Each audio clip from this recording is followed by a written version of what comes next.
Hi hello welcome back to my channel. ఇవాళ నేనైతే Sunday special chicken కర్రీని ఏ విధంగా తయారు చేసుకోవాలో నా స్టైల్లో అయితే చూపించేస్తాను, చూసేయండి.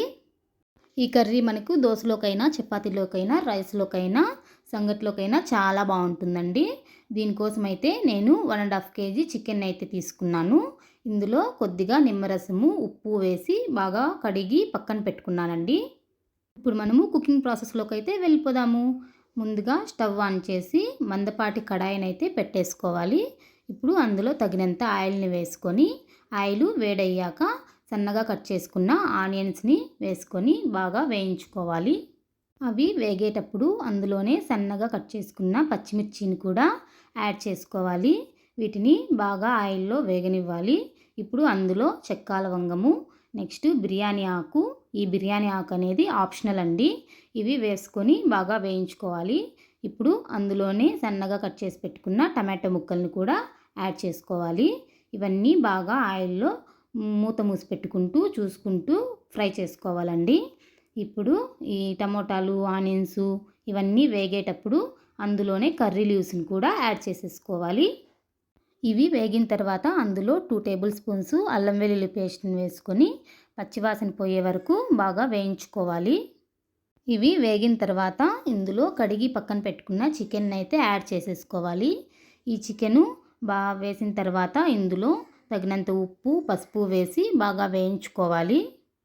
ఫ్లేమ్ని మీడియంలో పెట్టుకొని దీన్ని హాఫ్ కుక్ అయ్యే వరకు అయితే కుక్ చేసుకోవాలండి.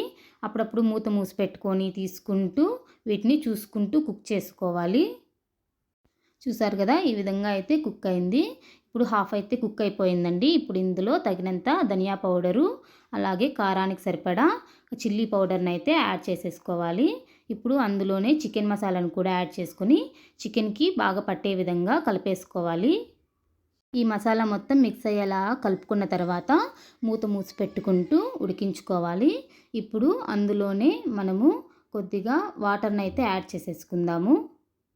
మనకు గ్రేవీ ఎంత కావాలో చూసి మనం వాటర్ని అయితే యాడ్ చేసుకోవాలండి.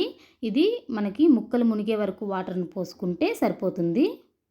ఇప్పుడు స్టవ్ని మీడియం టు హై ఫ్లేమ్కి అడ్జస్ట్ చేసుకొని ఒక 10 మినిట్స్ కుక్ చేసుకుంటే కర్రీ అయితే రెడీ అయిపోతుందండి. చూసారు కదా, కర్రీ అయితే రెడీ అయిపోయింది. ఇప్పుడు స్టవ్ని ఆపేసుకొని కట్ చేసి పక్కన పెట్టుకున్న కొత్తిమీరని అయితే యాడ్ చేసేసుకొని మిక్స్ చేసేసుకుందాము. అంతే అండి, ఎంతో టేస్టీగా ఉండే చికెన్ కర్రీ అయితే రెడీ అయిపోయింది. చూసారు కదా ఎలా వచ్చిందో. మీరు కూడా మీ ఇంట్లో ట్రై చేసి మీకు ఎలా వచ్చింది అనేది నాకు కమెంట్ చేయండి.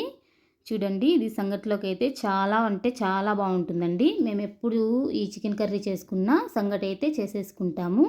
Thank you.